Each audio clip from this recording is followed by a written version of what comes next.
2% 물가 목표는 2012년에 그냥 정한 거야. 이 얘기까지 했어요. 네. 그럼 이 얘기는 2%가 금과 옥조냐? 2%를 갖다 조절할 수도 있다는 얘기죠. 연준의 물가 목표 2%잖아요. PCE가 근원 물가가 3.0이에요. 근데도 지금 금리 내리고 있잖아요. 그렇죠. 그러면 물가 목표가 3으로 바뀌면 싸울 이유가 없잖아요. 왜냐면 물가는 해결이 된 거니까. 마이런이 이제 취임식을 했잖아요. 연준 이사로. 거기서 나왔던 게 뭐냐면 연준의 목표는 완전 고용과 물가 안정을 추구하는 게 양대 책무라고 하거든요. 근데 마이런이 하나를 더 붙여요. 장기 금리의 안정이라는 걸 붙여줘요. 사실 그게 있긴 해요. 대놓고 하진 않았거든요. 근데 요번에 이제 이게 대놓고 한 거예요. 그리고 베센트 재무장관도 거기에 딱 맞춰가지고 연준이 너무 오버하는데 독립성 유지하면서 세 가지만 잘하면 된다. 완전 고용, 물가의 안정, 장기 금리 안정. 왜 갑자기 이들이 장기금리라는 3대 책무를 역사의 수면 아래 묻혀있던 걸 꺼낸 걸까요, 이게?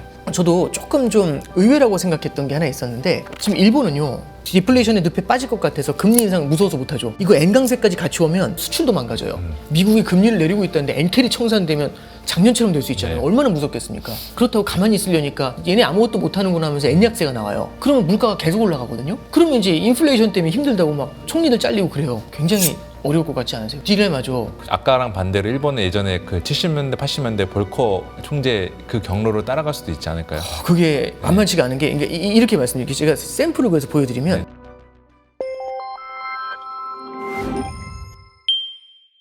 지난 FOMC 당시 가장 눈길을 끌었던 게 바로 스티브 마이런의 행보였습니다. 네. 네네. 점도표상에서 한참 밑으로 점을 찍었다라고 분석이 됐던 그분 같은데 그 이후로 마이런은 연준에 어떤 변화를 좀 주고 있는지가 궁금한데요, 단장님? 그리고 왜 마이런은 그렇게 극단적인 그 비둘기파 전망을 제시했을까? 연준 내에서 의견 갈리는 건 일반적이긴 한데 이게 좀 너무 나간 인물이 아닌가라는 생각이 들어서요. 전형적인 아웃라이어죠. 그러니까 네. 이제 뭐냐면 이제 이 설명을 좀 드릴게요.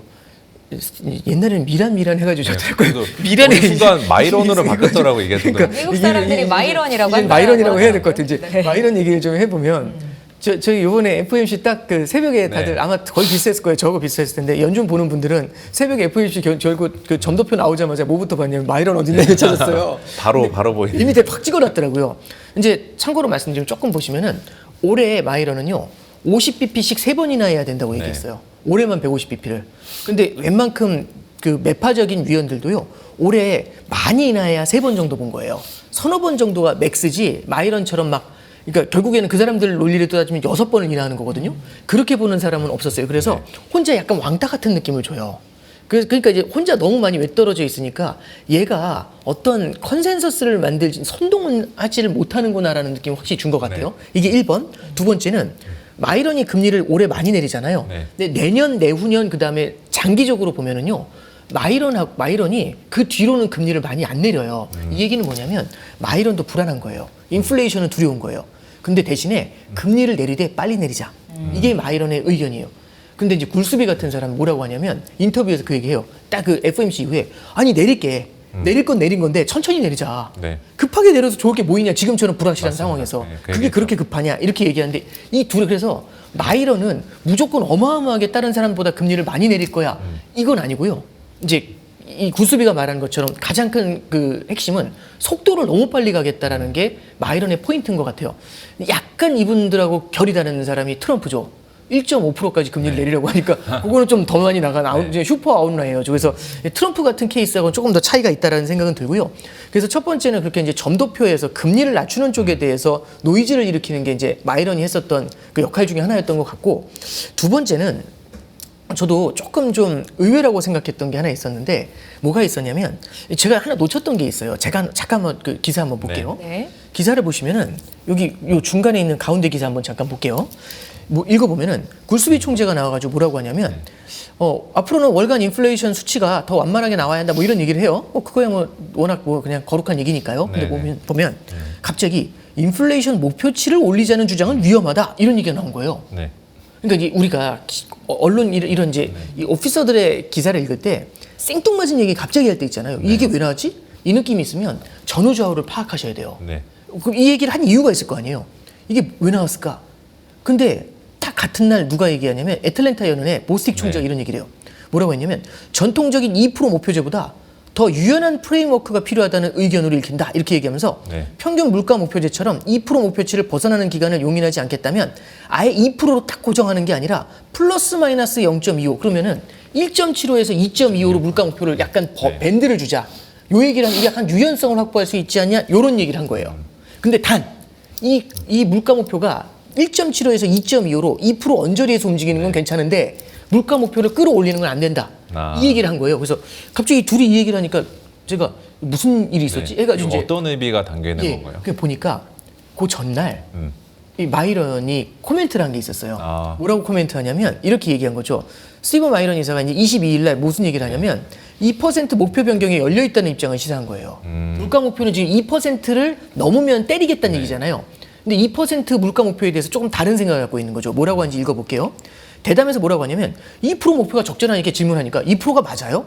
그랬더니 인플레이션은 매우 측정하기 어렵대요. 매우 엄밀한 목표를 갖는 거는 과도한 관리래요. 그러면서 2%를 정확히 달성하려고 하다가 중앙은행이 지나친 정책 대응을 하는 우를 범할 수 있다. 이렇게 얘기하는 거예요. 이게 그 직장 입장에서 상사분들이 마이크로 매니지먼트 하면은 직원들이 피곤하다는 그렇죠. 거랑 좀 비슷한 거네요. 굉장히 그러니까 왜냐하면 이게 스트릭트한 거죠. 네. 선 딱 꺼놓고 요것만 넣으면 안 돼. 이렇게 얘기하니까 이제 굉장히 좀 피곤하게 만드는 거죠. 사실 여기 생략되어 있어서 그런데 공간 때문에 생략했는데 뭐 어떤 얘기가 나오냐면 2% 물가 목표는 2012년에 그냥 정한 거야. 이 얘기까지 했어요. 네. 그럼 이 얘기는 2%가 금과 옥조냐. 무언가 엄청나게 우리가 신성시해야 되는 거냐. 그게 아니란 얘기예요. 그럼 2%를 갖다 조절할 수도 있다는 얘기죠. 물론 맨 끝에는 마이런도 꽁무니를 내려요. 꼬리를 내리면서 뭐라고 하냐면 당장 바꾸자는 거 아니에요? 아. 이 얘기는 하거든요. 이제 왜냐하면 이게 보세요. 이렇게 비유를 해볼게요. 시험이 90점이 넘어야지 합격을 해요. 네. 근데 80점입니다. 그래서 열심히 공부를 했는데 81, 82, 83, 82, 81, 80에서 83 왔다 갔다 해요. 이게 이제 결국에는 90점까지 가는 요 기간이 너무 힘든 거잖아요. 그러니까 30점밖에 안 되던 애가 80까지는 끌어올렸는데 마지막 라스트 1마일이 안 가는 거예요. 너무너무 고통스러운 거죠. 4년째 못 넘은 거예요. 그래서 지금 4수째거든요. 근데 갑자기 하늘에서 마이런이 내려온 거예요. 90점이 왜 90점이지? 이런 거예요. 무슨 말씀입니까? 80점으로 하자. 그럼 합격이잖아요. 네. 참고로 지금 말씀드리면 연준의 물가 목표 2%잖아요. 지금 PCE가 근원 물가가 3.0이에요. 근데도 지금 금리 내리고 있잖아요. 그렇죠. 네. 그러면 3.0인데 내리는 게 문제가 아닙니까? 그러니까 이제 지금 막 서로 싸우고 있는 거잖아요. 근데 물가 목표가 3으로 바뀌면 싸울 이유가 없잖아요. 왜냐면 물가는 해결이 된 거니까. 그렇게 되면은 시장에서는 지금 물가 3%대니까 금리 지금보다 훨씬 더 내려줄 수 있지 않을까? 약간 잘못된 프라이싱도 할 수 있는 거 아닌가요? 충분히 그렇겠죠. 네. 그게 뭐가 똑같냐면 골대로 옮긴 거죠. 딱 와닿네요. 빵 차셨는데 이거 아웃이잖아요. 근데 갑자기 제가 꼬링이십니다 이거잖아요. 이거잖아요. 그러니까 이제 이렇게 되면 그러니까 이제 굴스비랑 보스틱이 얘기한 건 그거죠. 야 골대 옮기는 게 말이 되냐고. 근데 이제 보스틱은 고민하는 게 저도 이건 공감해요. 뭐냐면 2라는 선을 그어놓고 하나의 원 포인트인 거잖아요. 네. 그걸 딱 그어놓고 이거는 무조건 여기 맞춰야 돼라고 하는 거. 요거는 이제 굉장히 피곤한 거니까 1.75에서 2.25 가자 이렇게 얘기하거든요. 네. 연준 위원들이 꽤 많이 이거 동감했을 것 같아요. 그래서 이 물가 목표 변화에 대한 언급이 조금 나오고 있는데 아마 요번에 FOMC 의사록이 이제 3주 후에 발표가 되잖아요. 거기서 요 얘기 나올 것 같아요. 그래서 좀 이것도 마찬가지로 마이런이 이거 하나 좀 이야기했을 거다. 언급해 놓은 것 같고요. 그리고 이제 하나 더 말씀드리면 마이런이 이제 저기 그 뭐라고 해야 되죠? 그 취임식을 했잖아요. 네. 연준 이사로. 취임식을 할 때 파월이 이게 해준 게 아니라 이제 다른 사람이 와서 해주더라고요. 그러면서 이제 거기서 나왔던 게 뭐냐면 연준의 목표는 사실은 성장을 바라보면서 고용의 극대화를 가져가잖아요. 완전 고용이라고 해서. 그리고 물가의 안정을 추구해요. 그래서 완전 고용과 물가 안정을 추구하는 게 양대 책무라고 하거든요. 근데 마이런이 하나를 더 붙여요. 뭐라고 하냐면 장기 금리의 안정이라는 걸 붙여줘요. 맞습니다. 사실 그게 있긴 해요. 예전에도 그 얘기가 있었는데 대놓고 하진 않았거든요. 근데 요번에 이제 이게 대놓고 한 거예요. 그리고 베센트 재무장관도 거기에 딱 맞춰가지고 연준이 너무 오버하는데 연준은 다른 거 너무 오버하지 말고 정치적인 색깔 이런 거 입힐 게 아니라 독립성 유지하면서 3가지만 잘하면 된다. 첫째, 저기 완전 고용. 둘째, 물가의 안정. 셋째, 장기 금리 안정. 왜 갑자기 이들이 장기금리라는 3대 책무를 역사의 수면 아래 묻혀있던 걸 꺼낸 걸까요, 이게? 이제 그 파월 회장한테도 그 질문을 FOMC 때 했거든요. 네. 사실 이제 많이 관심이 없으셔서 이제 지나갔지만 그 질문을 기자가 했는데 마이런이 들어오면서 제3의 책무가 나왔는데 어떻게 생각하시냐고. 그랬더니 이제 파월 회장이 그게 이제 이렇게 얘기했어요. 이제 들어보시면 이거는 진짜 그냥 둘러대는 건데 네. 완전 고용하고 물가 안정을 잘하면 장기금리는 안정이 될 수밖에 없어. 그게 똑같은 얘기야. 네. 그거 아닌 것 같지 않으세요? 왠지 이게 파고들려면 이게 논쟁이 충분히 될 수 있는 그런 얘기인데 뭐 기자니까 거기서 얘기하는데 어떻게 뭐 계속 거기서 파고들어요. 그래서 네. 그냥 지나가긴 했는데 그러니까 불편하겠죠, 파월 의장도. 근데 이제 이게 지금 강조가 되고 있는 이유가 뭐냐면 베센트 재무장관이 올해 2월 달에 그 얘기를 해요. 우리는 단기 금리가 중요한 게 아니라 10년 국채 금리를 내려야 된다는 얘기를 해요. 눌러줘야 된다고.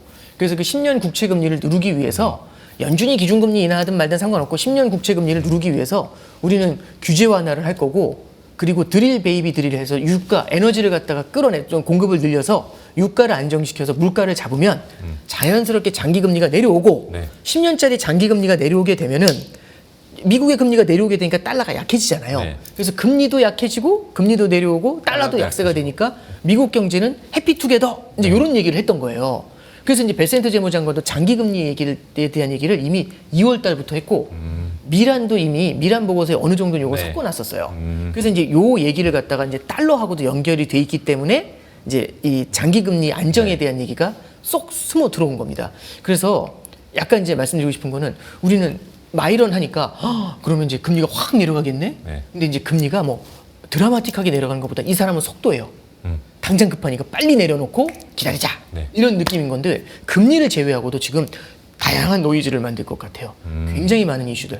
어쩌면 연준 내에서도 근데 이제 이게 저도 무조건 나쁘게만 볼 게 아닌 게 제가 편드는 거 아니에요. 근데 네네. 무조건 나쁘게만 볼 게 아닌 게 보스틱 같은 경우도 얘기하는 것처럼 여태까지 너무 스트릭트하게 얘기했었던 것들에 대해서 어떤 성역처럼 당연한 것처럼 원래 그랬어요 하면서 안 바꾸는 것들 있잖아요. 그거에 대해서도 사실은 건드려주는 효과도 좀 있지 않나라는 생각은 좀 아주 좋게 본 케이스. 그거 말고 이제 연준의 독립성. 네. 예, 그거를 좀 바라보면은 약간 완화를 하기 위해서 진짜 별의별 걸 다 건드리려고 하는구나. 네. 예, 그런 건 이제 어려운 말로 금융 억압이라는 얘기를 해요. 금리가 못 올라가게 막아가지고 금리를 인위적으로 낮춰가지고 경기를 부양하려고 하는 예, 부채가 많은 국가들이 그런 짓 많이 하거든요.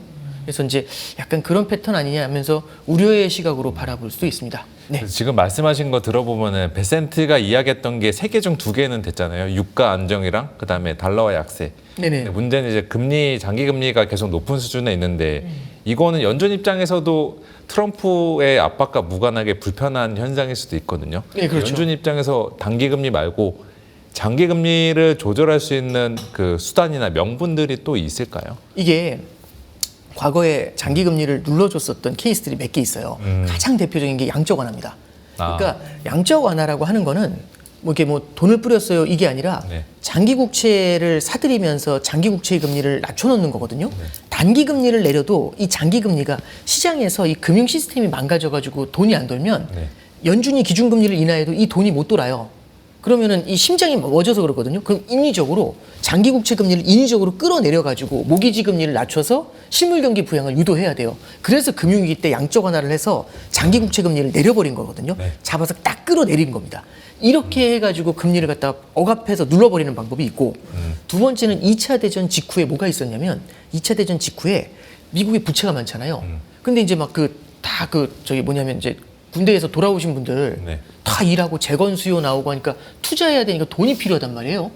그러니까 이 굉장히 많은 자금을 갖다 끌어다 대니까 너도 나도 돈 빌리려고 하니까 돈값인 금리가 하늘로 팍 튀어 올라가게 되겠죠. 그렇죠. 근데 이게 2차 대전 이후에 이제 재건하려고 하는데 금리가 너무 높아지면 경기 회복이 안 될 수가 있어요. 그래서 그때 당시에 미국에서도 뭘 하냐면은 YCC라 해서 일드 커브 컨트롤이라고 해가지고요. 금리를 갖다가 10년 금리를 일정 레벨 이상으로 올리지 못하게 눌렀던 기억이 있어요. 이게 일본은행이 한 게 아니라 그 전에 이미 전에 미국에 사례가 했었네요. 있는 거죠. 그리고 이제 그 다음이 이제 YCC인데 일본은행이 2016년에 했던 건데 참고로 말씀드리면 이제 우리가 중앙은행의 독립성 이런 얘기 되게 많이 네네. 하잖아요. 참고로 말씀드리면 2012년도에 아베노믹스를 보잖아요. 네. 그때 당시에 일본은행 총재가 시라카와라는 분이었어요. 이 시라카와라는 분은 아베가 얘기를 해요. 중앙은행이 선언을 해라. 네. 적극 시장의 예상을 뛰어넘을 정도로 강하게 돈을 푼다. 이걸 선언을 하고 2년 내에 2%까지 물가를 끌어올릴 거라고 선언을 해라. 약속을 해라. 네. 이렇게 얘기하니까 시라카와 입장에서는 이게 뭐야? 이런 느낌을 받은 거죠. 굉장히 많은 압박을 했대요. 그래서 빨리 그만뒀어요. 한 달 빨리 사임하거든요. 그러면서 이제 그 다음에 이제 우리가 기억하는 그 돈 잘 푸시는 구로다라는 분이 들어와요. 그러면서 이제 적극적으로 돈을 풀거든요. 네. 그럼 이제 아베노믹스하고 잠깐 생각해 보시면 우리가 일본 중앙은행에 관심이 별로 없잖아요. 그럼 일본 중앙은행의 독립성은 어떤가?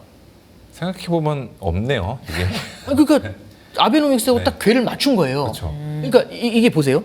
자, 이게 예를 들어서 트럼프가 예를 들어 이렇게 한다고 해볼게요.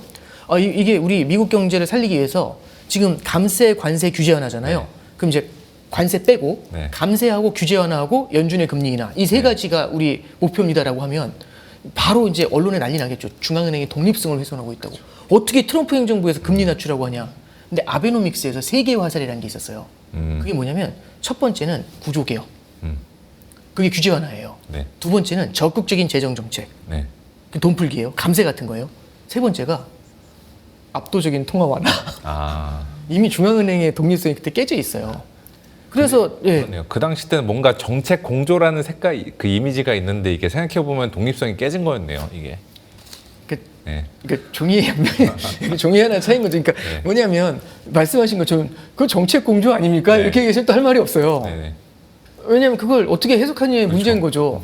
근데 정부가 직접 나서가지고 그렇게 얘기하는 게 만약 미국에서 했었으면 야 이거 독립성 훼손이었다. 지금 트럼프 근데 사실 그 정도 레벨은 아니지만 네. 이렇게 파월 우리 공사하는 데도 가서 같이 헬멧도 쓰고 이렇게 등도 두드려주고 이제 금리 많이 내릴 준비돼 있죠. 이런 얘기 하잖아요. 네. 그러니까 그만큼 이제 압박감을 많이 주고 있는 거죠. 그래서 2016년도에 그 일드 커브 컨트롤이라고 해가지고 장기 금리가 올라가는 걸 네. 누르는 걸 했었죠. 네. 그래서 이제 아까 말씀드렸던 금융억압의 대표적인 사례들을요. 일본 중앙은행이 굉장히 많은 샘플을 보여줬습니다. 네, 참고하시면 좋을 것 같습니다. 그러면 연준도 이 그 샘플을 참고해서 할 가능성도 있을까요? 그렇게? 저기 그 일본 중앙은행에서 이 아베노믹스가 투투투라는 게 있었어요. 네. 지금 그거 다 설명해드리긴 너무 네네. 길고 베센트가 그거 이게 많이 배워가지고 뭐 333인가 그런 거 아. 막 만들고 하잖아요. 그러니까 아베노믹스에 있는 것들을 많이 차용을 하는 것 같아요. 예, 예. 알겠습니다. 참고하시면 좋을 것 같습니다. 네. 그리고 또 일본은 지금 인플레를 잡기 위해서 금리 인상이 이제 임박한 네네네네. 상황인데요. 네네. 연내 금리 인상이 가능할 거다라는 전망이 있는데 미국 금리가 이렇게 좀 내려오는 상황에서 일본이 기준금리를 올리는 게 좀 어떨까요? 가능하다고 생각하세요, 단장님? 그러니까 이게 지금 오늘 일본 단칸 지수라는 게 발표가 됐거든요. 네. 그러니까 뭐 어떻게 해석하면은 시장 예상치보다는 안 좋았지만 살짝 안 좋았거든요. 근데 지난달보단 양호했어요. 금리 인상을 해도 크게 무리가 될 정도는 아닌 것 같아요. 근데 이제 이렇게 말씀드릴게요. 지금 일본은요. 우에다 총재가 굉장히 고민을 많이 하는 것 같아요. 일본은행 우에다 총재가 가장 크게 고민하고 있는 게 뭐냐면 지금 일본의 기준금리가 0.5입니다. 네. 일본은 약간 통곡의 벽 같은 게 있어요. 지난 30년간 0.5 이상으로 금리를 올려가지고 성공한 적이 한 번도 없어요. 0.5에서 항상 깨져가지고 금리를 다시 내렸거든요. 2000년도에 그 하야미라는 중앙은행 총재가 있었는데 그때 금리를 인상해서 0.5 가까이 한번 올려보려고 하다가 무너져가지고 일본 경제가 무너져가지고 금리 다시 제로로 낮췄고 그 다음에 7년 후에 딱 권토중래 해가지고 2007년도에 금리 한번 올렸다가 0.5까지 올랐다가 그 다음에 금융위기 맞아서 침몰했거든요. 그래서 30년 동안 0.5 위로는 금리를 올려본 적이 없어요. 네. 딱 통곡의 벽이 0.5 그렇죠. 라인이네요. 그러니까 왜냐하면 30년간 누워 있었던 그 디플레이션의 기억, 경기 침체의 기억이 아직도 큰 거예요. 그러니까 이제 여기서 금리 올리면 이제 교과서에 나올 수 있어요. 여기서 또 과감하게 금리 올려서 우리가 또 누웠다. 네. 30년의 그 늪에 다시 빠뜨려 버렸다. 그럼 이제 저 아나운서님께서 최 아나운서님께서 일본은행 총재면 금리 올리기가 좀 교과서 나오실 수 있으니까 두렵지 않으시겠어요? 그렇죠. 안 좋은 사례로 그렇죠. 교과서에 나오는 거예요. 근데 이제 그래서 굉장히 두렵잖아요. 머뭇머뭇하는 거예요. 그런데 문제는 뭐냐면 물가가 올라와요. 물가가 올라가는데 이게 일본 경제 서민들이 되게 힘들어지죠. 왜냐하면 30년 동안 디플레이션에서 살았는데 갑자기 인플레이션이 온 거예요. 그럼 얼마나 사람이 힘들겠어요. 그래서 인플레이션은 피할 방법이 없거든요. 그래서 지금 특히 일본에 지금 쌀값이 폭등하잖아요. 난리죠. 엔겔 지수라는 게 있어요. 그 엔겔 지수는 뭐냐면 전체 소비에서요 식료품이 차지하는 비중이거든요. 이거 원래 신흥국들, 그러니까 후진국으로 갈수록 높아요. 높죠. 일본이 그게 되게 높아요. 쌀값이 폭등을 해가지고 최근에 이 쌀값을 잘 못 잡고 있거든요. 그러니까 일본에서도 이제 되게 힘들다 이제 이런 얘기가 나오고 있는 케이스죠. 그럼 이제 잠깐 말씀드리면 그래서 보시면요. 기시다 총리가 있었잖아요. 그 기시다 총리가 물론 일본 내에서 인기가 되게 없었어요. 그래서 사임을 했거든요. 네. 근데 기시다 총리가 사실 생각해 보면 일본 주가 지수를 전고점을 언제 90년도 그 전고점 버블 네. 붕괴 직전의 전고점을 탈환시킨 거예요. 맞네요. 그리고 디플레이션의 늪에서 끌어냈잖아요. 네. 잘한 거 아닌가요? 잘한 거죠. 근데 인기가 너무 없어서 쫓겨났어요. 이게 물가가 올라서 그렇죠. 인플레이션 때문이죠. 그 다음에 들어온 사람이 이시바지 않습니까? 네. 이시바도 지금 인기 없어서 지금 네. 내려놓고 이제 총리 선거를 하잖아요. 근데 총리 후보가 다 나왔거든요. 네. 5명 나왔는데 전부 다 1번이 뭐냐면은 물가 안정입니다. 음, 인플레이션 안정. 이게 뭐 금융시장 상황이나 이런 게 아니라 무조건 거의 물가 안정을 1순위로 다 꼽는 그렇죠. 거죠. 이게 정치 리스크하고도 연관이 되잖아요. 그러면 이제 우에다 같은 경우도 어려운 거죠. 디플레이션의 늪에 빠질 것 같아서 그리고 디플레이션의 늪에 빠질 것 같아서 금리 인상 무서워서 못하죠. 이거 N강세까지 같이 오면 높은 금리로 내수가 무너지는데 N강세로 수출도 망가져요. 그리고 아까 말씀하셨던 것처럼 미국이 금리를 내리고 있다는데 엔캐리 청산되면 작년처럼 될 수 있잖아요. 네. 얼마나 무섭겠습니까? 그리고 또 하나는 반대편에서는 그렇다고 가만히 있으려니까 N약세, 얘네 아무것도 못하는구나 하면서 N약세가 나와요. 그러면 물가가 계속 올라가거든요. 그러면 이제 인플레이션 때문에 힘들다고 막 총리들 잘리고 그래요. 굉장히 어려울 것 같지 않으세요? 딜레마죠. 그렇죠. 이거 그러면 일본은 오히려 아까랑 반대로 일본은 예전에 그 70년대, 80년대 볼커 총재 그 경로로 따라갈 수도 있지 않을까요? 그게 만만치가 않은 게 그러니까 이렇게 말씀드릴게요. 제가 샘플을 그래서 보여드리면 네네. 일본은행 거 한번 보여드릴게요. 네. 이게 우에다가 어떻게 움직였는지 이게 작년하고 똑같아요. 이게 작년에 24년도 5월의 기억이 있습니다. 네. 이게 작년에 되게 흥미로웠는데 작년 4월 26일 날 기자회견이 있었어요. 이거 말씀드릴게요. 작년 3월에 일본이 기준금리를 인상했거든요. 네. 마이너스에서 처음으로 벗어나는 거예요. 그래서 드디어 맞네요. 일본이 그 24년 3월에 금리 인상을 했는데 드디어 일본이 금리 있는 세상으로 들어왔다. 그 얘기가 나왔어요. 근데 그 말이 되게 무서울 수 있잖아요. 네. 근데 혹시 엔캐리가 청산되면서 문제 생기지 않겠습니까? 일본이 제로 금리에서 벗어났는데 이게 견딜 수 있겠습니까? 네. 얼마나 두려웠겠어요. 그래서 일본은행 총재 우에다 총재가 금리를 딱 인상하면서 하는 얘기가 오늘 금리 인상했지만 네. 계속 인상하고 그런 거 아니고 잘해줄 거고 혹시라도 장기 금리가 뛰면서 문제가 생기면 양적 완화를 해가지고 눌러줄 거야 막 이렇게 얘기하는 거예요. 네. 근데 이게 이렇게 긴축하면 안 되는 게 네. 이런 거죠. 애를 혼내는데 하면서 제대로 혼내줘야 되잖아요. 막 혼내면서 하는 얘기가 혹시 힘들면 얘기해. 혹시 조금 피곤하면 언제든지 더 나가도 혼낼게, 되고 약간. 화장실 가도 되고 그러니까 이렇게 얘기하면은 혼내는 효력이 없잖아요. 그래서 작년에 신기한 게 기준금리를 인상했는데 엔화가 약세예요. 왜냐하면 이거 별거 없구나.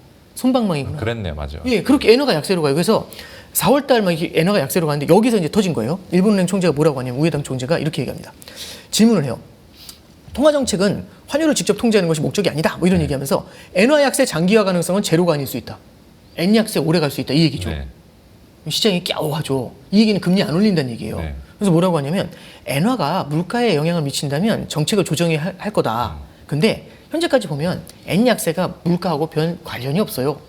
제가 아까 무슨 말씀드렸냐면 금리를 올려서 엔 강세를 만들어야 물가를 잡는다고 했잖아요. 네. 근데 중앙은행 총재가 뭐라고 한 거냐면 엔화하고 물가하고 관련 없어요. 이 얘기한 거예요. 그럼 금리 인상 안 해도 되죠. 그렇죠.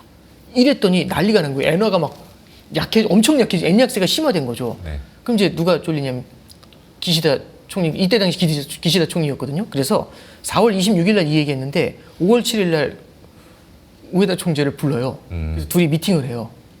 그 다음에 뭐라고 하냐면 엔화 약세에 대해 충분히 주시해 나가자. 이 얘기가 나왔습니다. 어떤 얘기가 나왔을지 대충 느낌 오시죠? 네네네. 그러니까 이제 우에다 총재가 그 다음에 이제 방향을 바꿔요. 금리. 그래서 이게 엔화 약세가 인플레이션에 영향 주는 것 같다. 금리 인상해야 된다 해서 7월 달에 금리 인상을 딱 하거든요. 결의에 차서. 그때 기자들이 물어봐요.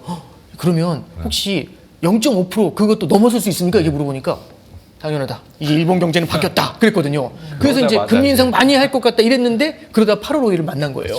엔캐리 청산을. 네. 그래서 어떻게 했냐면 본인이 나서서 얘기하기 그러니까 이제 우치다 신이치라고 그 밑에 네. 부총재가 있어요. 부총재가 홋카이도에선가 갑자기 나서 금리 인상 천천히 갈 수 있다. 이렇게 얘기하면서 이거 진화를 해버리거든요. 그러니까 이제 그 스토리텔링이 가능하시잖아요. 어떤 흐름인지 양쪽에서 지금 이제 이도저도 쥐어져 있지 않아요. 못하는 상태이네요. 그러니까 이해가 돼요. 너무 어렵죠. 근데 그 패턴이 이번에도 봐요. 잠깐 보세요. 뭐가 있냐면 그 보도에도 이렇게 나와요. 두 번째 실수라고 보세요. 우에다 총재의 기자회견 중에 엔화 가치가 하락했대요. 엔화가 왜 약세지? 엔저에 대해서 물가에 즉시 큰 영향이 있다고 보지 않는다. 이렇게 또 얘기한 거예요.